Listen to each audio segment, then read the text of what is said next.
तो बच्चों आज हम लोग प्रेजेंट इंडेफिनिट टेंस का रिवीजन करेंगे। किसका करेंगे? प्रेजेंट इंडेफिनिट टेंस का। इसकी पहचान क्या होता है?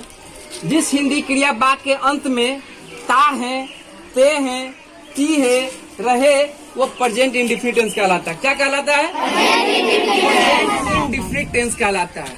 जिस हिंदी क्रिया वाक्य के अंत में ता है, ते है, ती है, रहे, वो प्रेजेंट इंडेफिनिट टेंस कहलाता है। ठीक है, बात समझ में आ गई? जैसे आप समझेंगे थर्ड पर्सन सिंगुलर नंबर के साथ, जैसे हो गया ही, हो गया सी, हो गया इट, हो गया, या कोई एक नाम के साथ एस और ईएस का प्रयोग करते हैं। और इसके अलावा जो भी आता है आपका आई आ गया, बी आ गया, यू आ गया, दे आ गया, ये सब के साथ एस और ईएस का प्रयोग नहीं करते हैं। जैसे पहला सेंटेंस आपका आते हैं हम लोग सिंपल सेंटेंस में। ठीक है, किसमें आते हैं? Simple sentence.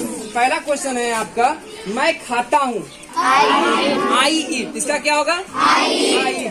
मैं पढ़ता हूँ, आई रीड। मैं जानता हूँ, आई नो। हम लोग पढ़ते हैं, रीड। हम लोग पढ़ते हैं, रीड। हम लोग खेलते हैं, वी प्ले। तुम पढ़ते हो, यू रीड। तुम गाते हो, यू सिंग। आप खेलते हैं, यू प्ले। तुम लोग नाचते हो, यू डांस। आप लोग पढ़ाते हैं, यू टीच। वह गाती है, सी सिंग्स। यहाँ पे हम बताए होंगे थर्ड पर्सन सिंगुलर नंबर में ही, सी, इट या कोई एक नाम के साथ एस और यस का प्रयोग करेंगे। नेगेटिव सेंटेंस में क्या होता है?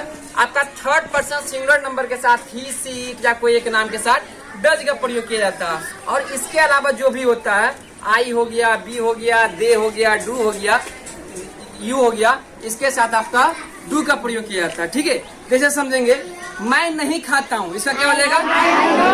I do not eat. मैं नहीं खाता हूँ, आई डू नॉट ईट। मैं नहीं पढ़ता हूँ, आई डू नॉट रीड। मैं नहीं जानता हूँ, आई डू नॉट नो। हम लोग नहीं पढ़ते हैं, we do not read. We do not read. हम लोग नहीं खेलते हैं, बी डू नॉट प्ले। तुम नहीं पढ़ते हो, यू डू नॉट रीड। तुम नहीं गाते हो, यू डू नॉट सिंग। आप नहीं खेलते हैं, यू डू नॉट प्ले। तुम लोग नहीं नाचते हो, यू डू नॉट डांस। आप लोग नहीं पढ़ाते हैं, यू डू नॉट टीच। वह नहीं गाती है, शी डज नॉट सिंग।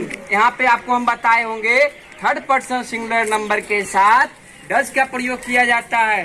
तो यहाँ पे ये आ रहा है, वह नहीं गाती है, सी डज नॉट सिंग। अच्छा, वह नहीं गाता है, he does not sing। वह नहीं जाता है, he does not go। वह नहीं पढ़ता है, he does not read। Ram नहीं जाता है, Ram does not go। Ram नहीं सोता है, Ram does not sleep। Mohan नहीं पढ़ता है, Mohan does not read। Complete हो गया सर नेगेटिव सेंटेंस? अब हम लोग इंट्रोगेटिव सेंटेंस में आते हैं। इंट्रोगेटिव सेंटेंस में क्या होता है?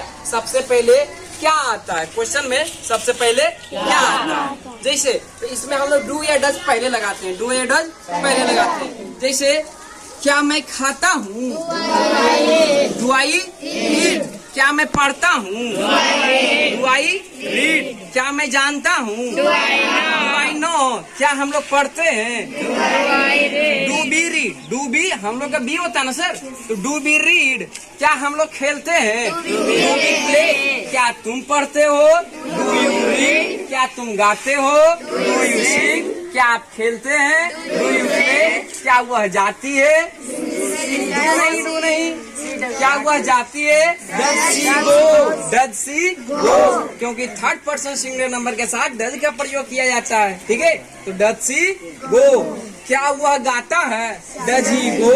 क्या राम जाता है, डज राम गो। क्या मोहन खेलता है, डज मोहन प्ले।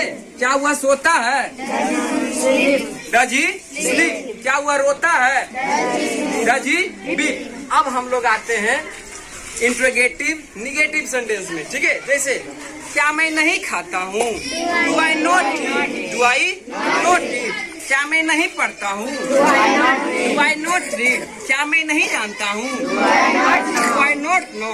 क्या हम लोग नहीं पढ़ते हैं, डू वी नॉट रीड। क्या हम लोग नहीं खेलते हैं, डू वी नॉट प्ले। क्या तुम नहीं पढ़ते हो? Do you not read? क्या तुम नहीं गाते हो? डू यू नॉट सिंग? क्या वह नहीं जाता है? डू नहीं वो है ना। Does he not go? क्या वह नहीं खेलता है? Does he not play? क्या तुम नहीं खेलते हो? डज नहीं डू, ध्यान से सुनिए sir. Do you not play? क्या तुम नहीं गाते हो? डू यू नॉट सिंग? क्या राम नहीं पढ़ता है? Does Ram not read? क्या सीता नहीं आती है? Does Sita not come? क्या वह नहीं जाता है? Does he not go? अब हम लोग डायरेक्ट इंट्रोगेटिव सेंटेंस में आते हैं। डायरेक्ट इंट्रोगेटिव सेंटेंस में आपका WH वर्ड आता है सबसे पहले, जैसे कहाँ, कैसे, क्यों, कब, इस टाइप का क्वेश्चन पूछा जाता है। कि जैसे मैं क्यों खाता हूँ तो व्हाई डू आई ईट। अच्छा, आप तो बताएंगे मैं क्यों पढ़ता हूँ, व्हाई डू आई ईट। मैं क्यों जानता हूँ, व्हाई डू आई नो। हम लोग क्यों पढ़ते हैं, व्हाई डू वी रीड। हम लोग क्यों खेलते हैं, व्हाई डू वी प्ले। हम लोग कैसे खेलते हैं, हाउ डू वी प्ले। तुम क्यों पढ़ते हो, व्हाई डू यू रीड। तुम कैसे जानते हो, हाउ डू यू नो। वह कैसे जाती है, how does she go. How did she go. वह कैसे पढ़ती है, हाउ डज सी रीड। वह क्यों पढ़ती है, व्हाई डज सी रीड। अब हम लोग आते हैं डायरेक्ट इंट्रोगेटिव निगेटिव सेंटेंस में, जिसमें इसमें इस टाइप का क्वेश्चन रहेगा, मैं क्यों नहीं खाता हूँ, why do I not eat. मैं क्यों नहीं पढ़ता हूँ, why do I not read. तुम क्यों नहीं खेलते हो, why do you not play. तुम क्यों नहीं गाते हो, व्हाई डू यू नॉट सिंग। तुम क्यों नहीं सोते हो, why do you not sleep. आप लोग क्यों नहीं पढ़ते हैं, why do you not read. वह क्यों नहीं जाता है, why does he not go. वह क्यों नहीं पढ़ता है, why does he not read. वह कैसे नहीं खेलता है, हाउ डज ही नॉट। खेलना है तो प्ले होगा ना, प्ले। चलिए नेक्स्ट है, वे लोग क्यों नहीं जाते हैं, why do they not go. वे लोग क्यों नहीं हंसते हैं, why do they not laugh. तो पूरा आपका प्रेजेंट इंडेफिनिट टेंस कंप्लीट हो गया। सिंपल सेंटेंस हो गया, निगेटिव हो गया, इंट्रोगेटिव हो गया, इंट्रोगेटिव निगेटिव हो गया, डायरेक्ट इंट्रोगेटिव हो गया, डायरेक्ट इंट्रोगेटिव निगेटिव हो गया। तो ये